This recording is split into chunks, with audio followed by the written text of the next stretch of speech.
Le mercredi, une semaine sur deux, vous le savez, nous retrouvons Patrick Caner, président du groupe socialiste, écologiste et républicain au Sénat. Bonjour.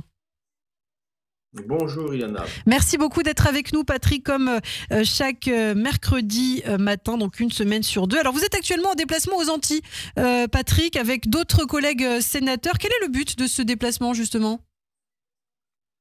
Tout d'abord, bonjour, il est 1h20 du matin. Ah, désolé. Ici, non, pas du tout, au contraire. Hein. C'est pas pire que 7h20, donc je suis très heureux d'être avec vous.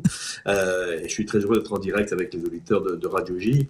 En vous précisant que finalement, ça peut paraître très décalé, une chronique sur les Antilles, sur l'outre-mer, avec le drame qu'a vécu Israël et que j'ai suivi en décalage horaire, moi aussi. Mais il y a des communautés juives dans les Antilles et dans les Outre-mer, et c'est un message qu'on peut leur envoyer.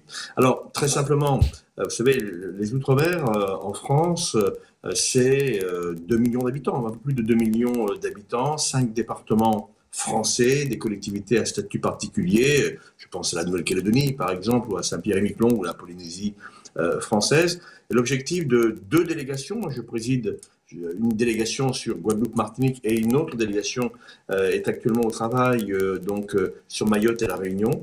L'objectif, c'est de dire, mais est-ce que nos concitoyens, nos compatriotes ultramarins disposent des mêmes droits et des mêmes devoirs, mais d'abord des mêmes droits que les concitoyens qui vivent dans ce qu'on appelle maintenant non plus la métropole, mais l'Hexagone. Et c'est un diagnostic que nous posons finalement, et je peux vous assurer qu'il y a quand même de sacrés problèmes à traiter pour ces concitoyens qui peut-être ne voient pas la République aussi active que nous-mêmes sur le plan métropolitain et hexagonal. Alors vous avez dit dans la presse par ailleurs, Patrick, qu'il n'était pas acceptable de voir comment les Guadeloupéens étaient obligés de vivre. Pour quelles raisons ? Alors, vous savez, il y a des sujets très, très précis. Je vais vous en donner un. Accepteriez-vous, même dans le 19e arrondissement, accepteriez-vous de ne pas avoir d'eau courante tous les jours ? Des coupures régulières, parfois une eau qui n'est pas potable, très, très simplement. Accepteriez-vous que les stations d'assainissement soient à 80%, ne soient plus à 80% aux normes nationales et européennes? Et bien, voilà ce que vivent nos concitoyens guadeloupéens, et pas que les touristes. Hein. Voilà, c'est donc quelque chose de tout à fait anormal et qui crée aujourd'hui un sentiment de relégation, voire même de colère. Et on peut le comprendre en tant que tel. Donc, c'est peu su. Et notre boulot, en étant sur place, c'est de dire ce qui va, parce qu'il y a quand même des choses qui vont bien, et heureusement, en Outre-mer, mais aussi des phénomènes qui peuvent laisser un sentiment vraiment de déclassement chez nos concitoyens ultramarins, et qui posent des problèmes économiques très lourds, parce que quand on sait qu'il n'y a pas d'eau courante, vous savez, ça n'attire pas les touristes à venir dans les hôtels. Alors j'imagine que vous allez nous dire aujourd'hui que les politiques publiques en Outre-mer doivent être beaucoup mieux évaluées, Patrick. Oui, c'est un vrai sujet. C'est un vrai sujet, moi je le dis avec beaucoup de force et même un peu de colère.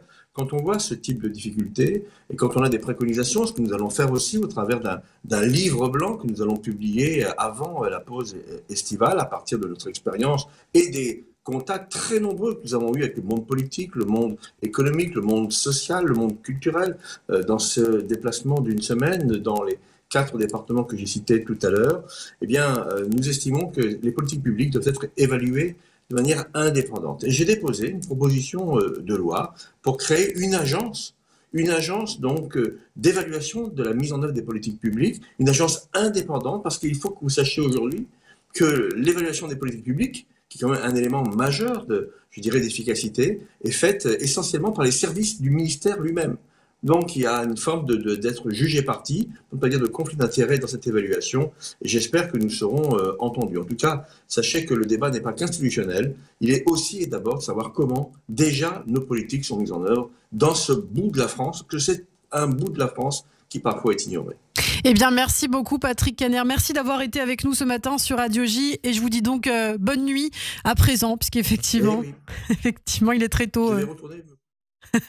Eh bien, merci beaucoup. Merci Patrick. Merci d'avoir été avec nous, et on peut retrouver cette chronique en podcast sur notre site internet radioj.fr. En tout cas, en France, il est bien 7h et